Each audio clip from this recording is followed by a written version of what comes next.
this is my thing when it comes to Ji. Before the initial injury, before the initial was it New Year's Day, New Year's Eve, day after New Year's, somewhere around there. Um, he was a defensive monster. I mean, I think he was like top five in almost every defensive category metric that you grade, analytics. He was top 10, top five in everything, and really looked like he could definitely be a legitimate, not just somebody they just speak on here and there, a legitimate candidate to win Defensive Player of the Year. And I believe that he can be a All NBA for first team All NBA defense every year, and at the very least a second, and damn sure a third team defensive player, all defensive team. So I'm thinking he's a guy who can be in the conversation for defensive player of the year every single year. You want a player like that on your team, and a player like that can help you. I mean, we had a player like that led us to the NBA Finals almost 15 years ago. So you definitely want that caliber player on the team, but it's like every single time it's always something. And I outside of the 2019 season, that's the only time he played relatively a full. I mean, I don't know if he played the full 82 game season, but he played the majority of the season because he was able to play during the playoffs. But I mean, his rookie year, obviously 2020, then we haven't seen him since the bubble. And I actually think the bubble did a more disservice than anything. Like the bubble hurt more than helped.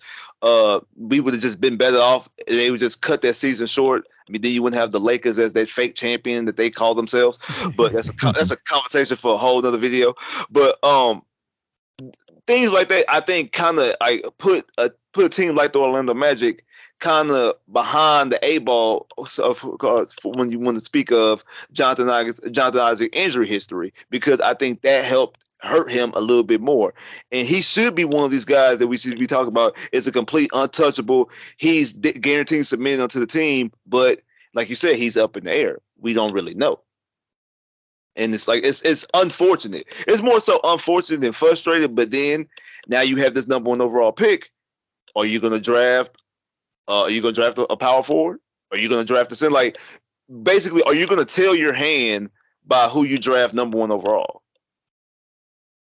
Yeah, and I also wonder, like, obviously players, they're not necessarily always thrilled when it comes to draft time, because you have this young player coming in and it's trying to take your minutes, they're trying to take the foot off your plate. And I was watching it was a clip that I saw online of Jonathan Isaac answering a question on a podcast. I believe this was back in March, of who he wanted, or who he thought the number one pick would be. This is way before he even knew that the Orlando Magic would win the lottery. And he said Paolo. He thought Paolo was going to be the number one pick. I wonder how internally he feels knowing that, this potential player, this number one pick that is going to one of the worst teams in the NBA, that is going to have minutes, it's going to have to play, he's our future. I wonder how he views it, because there's obviously going to be some type of impact. There's obviously going to be some type of feeling about, going into the season. Now that he should be available and ready to play, it's going to be different. It's going to be a lot different than what he's expecting. And I wonder how that's going to impact him. Because if you look at, I'm trying to figure out where the minutes coming. Because just say, in the vacuum, just say you have Markel at the 1, Suggs at the 2, Wagner at the 3. We'll put a pin at the 4, and you have Wendell at the 5. Okay, so if you draft Jabari or Pablo, like you just said, number one overall pick, worst team in the NBA. Got number one pick. I think we were the second worst in offense last year. Yeah, second worst in offense last year. So you're gonna put, guys who Pablo's a scorer, Jabari's a shooter. So want to get minutes, guy get minutes. Where does J.I. fit in there? Like, because are you taking away minutes from the number one overall pick? Are you going to take away minutes from? Are you going to take away minutes from Franz Wagner the season he just had last year? Hell no. Yeah, exactly. I feel the exact same way. So, are you playing him at the 5 after he's coming off these injuries? Like, where is his minutes coming from? And that's what makes it so interesting. It's like, all right, well, what does he fit in, right? So he is that pillar. He is that guy that we've been grooming for all these years. But if we pick first, again, the top 3 guys, unfortunately for him, are forwards or center in Chet's case. So you have to play those guys if they're the first pick in the draft. You have to. Right. So now what do you do with J.I.? Well, early on, yeah, the excuse can be he's coming off an injury. We'll take it slow. He's going to be our sixth, seventh man off the bench. But at some point, if he shows he's healthy, you got to make decisions at that point. And then what do you Mm-hmm. do? I mean, there might be plenty of minutes if you rotate him with Wendell playing at the center a little bit. You can get creative with the rotations. Yeah, But is he going to be happy with that? And again, I was that's about what to say kind that. of you can make it work, but you cannot make him happy with it. So it's just going to be an interesting situation. It's going to come down to how does he come back from injury, and then after that, how do you make it all work? It's going to be interesting. But that's Yeah. why I thought that it was so crucial that this dude had to play this past season so that the Orlando Magic had at least an idea. At the very least, you're able to get just that much more value because right now we're in a bad position. If you have the idea, if the front office had the idea to want to move Jonathan Isaac, you're not going to get the same value in return. It's just impossible because these teams are going to utilize the fact that he hasn't played a whole lot of basketball. He's coming off an injury. He hasn't played in the last 2 years, just suffered another injury while he wasn't even doing anything major. He was just in practice and was non-contact. So it's like you can't move him necessarily because you're not going to get the value. But at the same time, what do you do? Because Franz Wagner 100% deserves to be there. You're not touching him. You're not moving him. Right. Wendell Carter 100% deserves to be there because he's been busting his ass. He's showing up. He's playing. Like what do you do? There was us jokingly talking about, hey, why don't we put a lineup of Markel, Franz at the 2, put J.I. 3, put Jabari Smith 4, put Wendell 5. But realistically, we know that that's not going to happen. Realistically, we know that that's not going to happen. I think in some capacity, in a perfect world, maybe Franz can be that guy at 2 for us. But then what do you do with Jalen Suggs? What do you do with R.J. Hampton? There's so many different questions that, again, it gets to the point where front office is going to have to make decisions. And you can't fall in love with everyone because eventually it's a business and business decisions need to be made. Exactly, and it's you could chalk it up as you rather be in a position where you have a lot of guys who are talented. You just got to find minutes for them or end up finding another spot for them. Than be a team that's deployed of talent and you just there. You just going out there night after night, night after night, just having who knows who putting on a Magic jersey just to play a game, just to get you through a game. So you're happy that you at least have talent, but now I guess the frustrating part of now you gotta do jigsaw puzzles to try to get the minutes and everything and make sure this person's happy. But I think maybe some people don't really have any credibility rather to be this happy or voice their displeasure when they haven't been producing it or haven't produced at all or Exactly. haven't been reliable. Like, yeah, you could be upset that you're not getting the minutes that you feel you should have, but like you said, I'm not taking minutes from this kid in Wagner who just played his ass off this season. Same thing with Wendell. Like you have to show up if you want your minutes. You have to go out there and earn your minutes. Nothing's giving anymore. And you have to. That's really the position I see them in. That basically everybody it's basically a trial period for pretty much everybody on the team. They have to earn every single minute that they get, which makes competitive basketball. Exactly, and I think that applies to everyone, right? It applies to the point guard position, applies to the shooting guard position. If we draft again Jabari, it applies to the power forward position. So really, the whole team is fighting for minutes, which you want that in young guys. It's nothing's given to you. And I'm going to add another layer of confusion to all this. What do you do with Mo Bamba then? That's a whole nother conversation we're going to have, and then have a conversation about how is he going to play when he comes back? Is he going to be okay being a backup if he returns? Because he will be a backup at this point. Ideally, for depth purposes, that'll be amazing. Our team will be really, really deep in talent. But again, does it make sense? And then do you just lose him for nothing if you let him walk?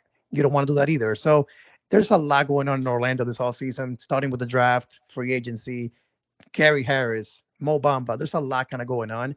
So this next month and a half is going to be really, really exciting. And then the months after that, what do you do with the rotation? Again, it's so much going on that it'll keep us busy for sure this offseason. They're good problems to have. I'm just glad that I'm not Coach Mosley that got to make those decisions on the rotation. I'm glad that I'm not Jeff and John that they have to make those decisions, because at some point we have to ask ourselves, all right, if something were to happen and we trade Jonathan Isaac, are we okay and can we sleep at night knowing that if he goes to another team, he could blow up? He may not suffer another injury for the rest of his career. Right. we have to ask ourselves the same thing about Mo Bamba. If he were to go to another team and we let him go, and we're not matching that contract, are we okay letting him go?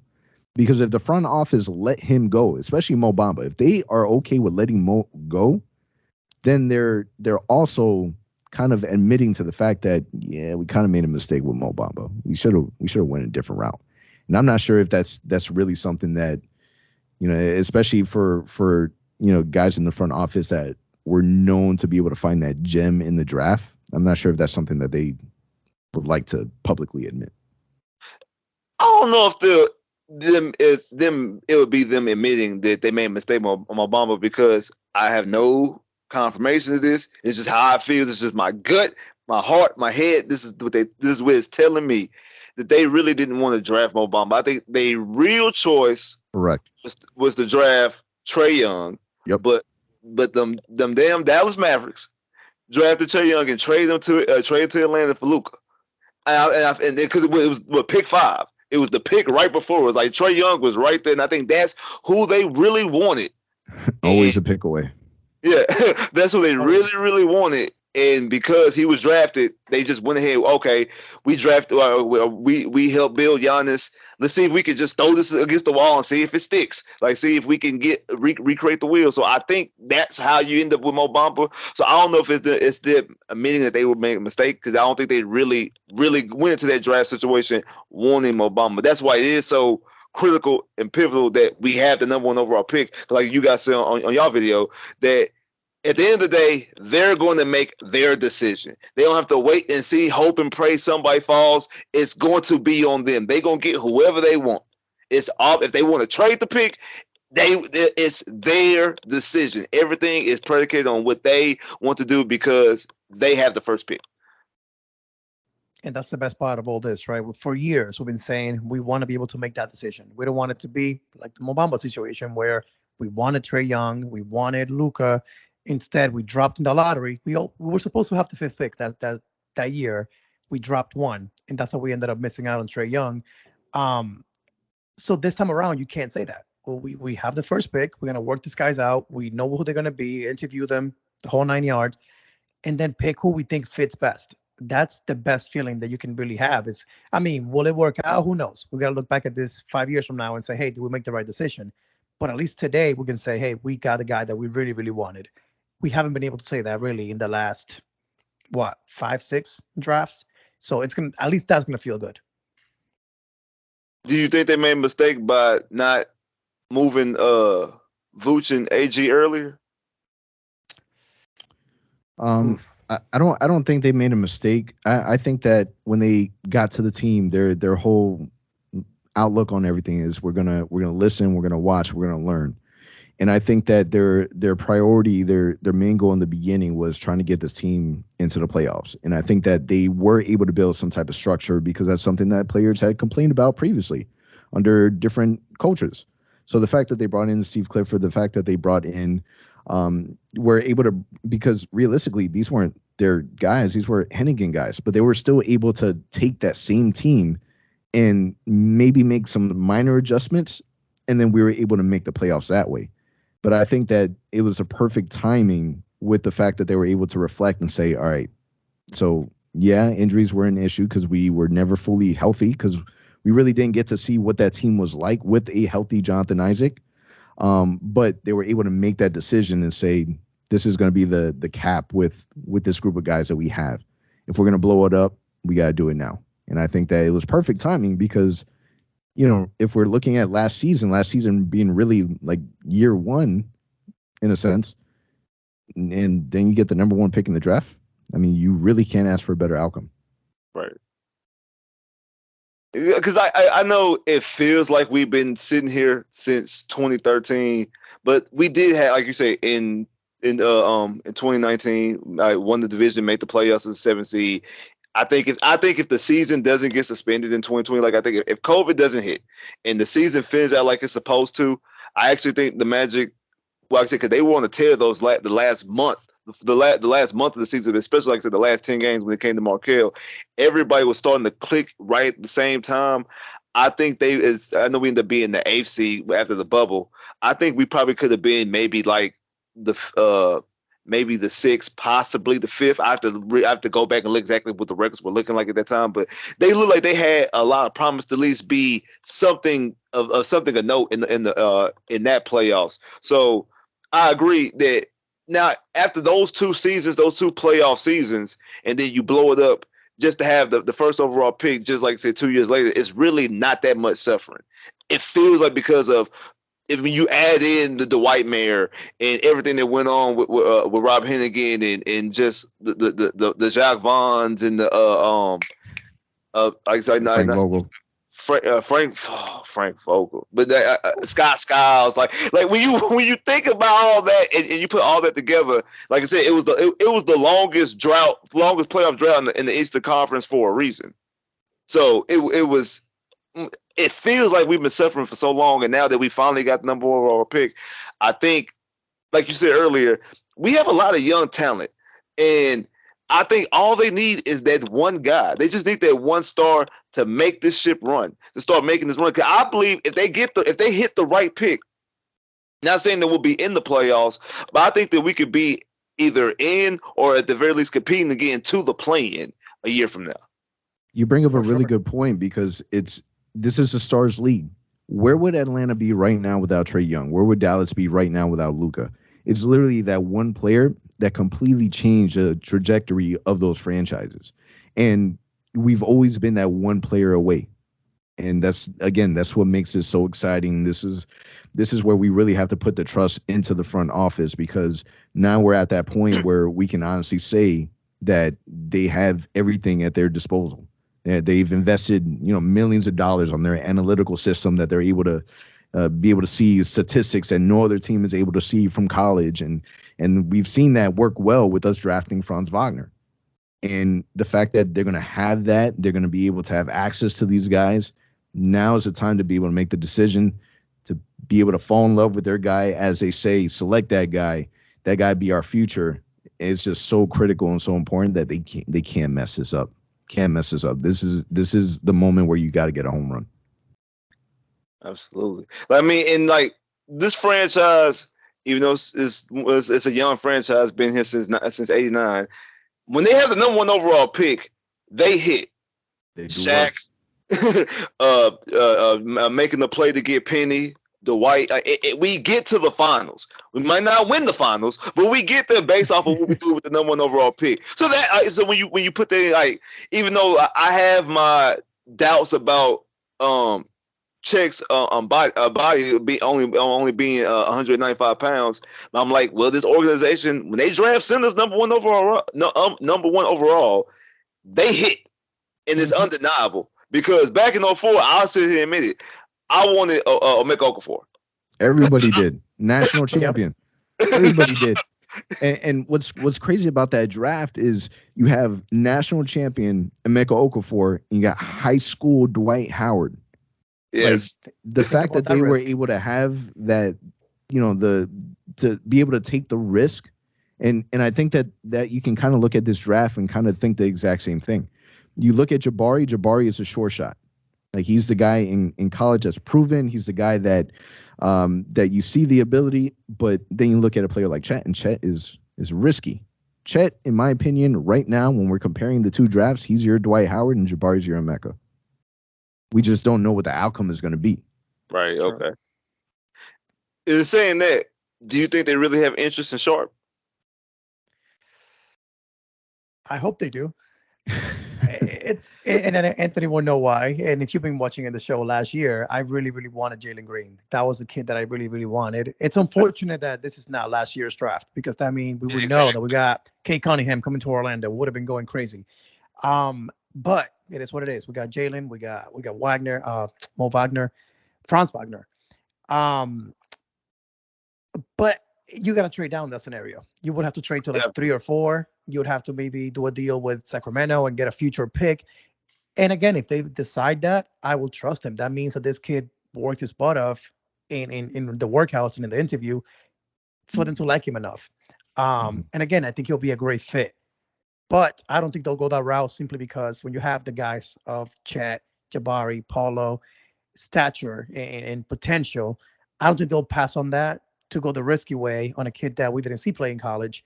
And again, maybe they do.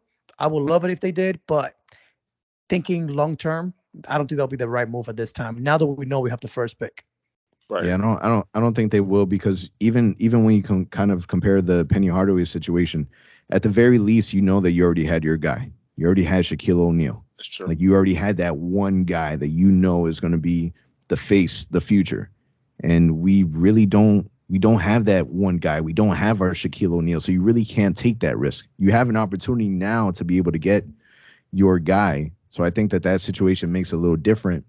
But again, that's why I think that Jonathan Isaac playing at some capacity last season is so crucial because if you felt confident that he was going to be healthy, he said in the podcast that if it was his choice that he would be ready to go by December. That wasn't the case.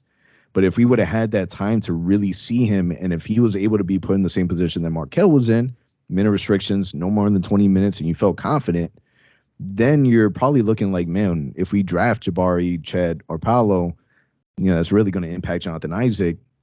Let's not go that route. Maybe we should trade to be able to get a player like, Sharp. But I just don't see that that's the case because you don't have the confidence that Jonathan Isaac is going to be healthy. You have the number one pick. You fall in love with your guy, and you get, the hopefully what you're expecting to be the face of your franchise and the best player of your team for years to come. You guys just say because like Shaq was a no-brainer. Everybody knew you were drafted Shaquille O'Neal. When it came, everybody, because technically you did, you drafted Chris Webber, but they did the right decision and traded for Penny. And also, one of the picks that they acquired in that trade ended up being Mike Miller. one of the picks they acquired ended up being the pick that they used Mike Miller to end up winning Rookie of the Year. And then same thing. You said I thought it was just me, but I guess it was the same way in the city of Orlando that everybody wanted Omeka. But then you take this scrawny kid from high school, but it turned out to be Omeka. I don't even know how long he lasted in the league. The white 3-time defensive player of the year leads you to the NBA Finals. You knock off King James in 6. So maybe, who knows, if they decide to swerve and throw a curveball at you, it could. This organization, like I said, when it comes to that number one overall pick, the organization itself has a good record. Now, I know this is a different regime. I know it's a different staff, but just that logo and that name and that city tied to the number one overall pick, good things have always come afterwards. So, like I said, I appreciate you guys being on me. Like I said, long time coming. Like I said, big fan. Anything y'all want to say to anybody? Yeah, I mean, definitely if you have social media, Instagram's where we kind of have our main platform. You can follow us at Orlando Magic HQ. And then our podcast, you can catch us on Spotify, Apple, wherever it is that you listen to your podcast platform. We're on YouTube as well, so definitely check us out. And yeah, man, right now, if you're not a Magic fan, now is definitely the time to do it. So make sure that you're listening to our boy Ryan, you're listening to us, listen to all the different Orlando Magic platforms out there because it's a community that is continuing to grow and grow literally every single day. All right, like I said, like, share, subscribe, comment below, click that bell, get more videos. I holla.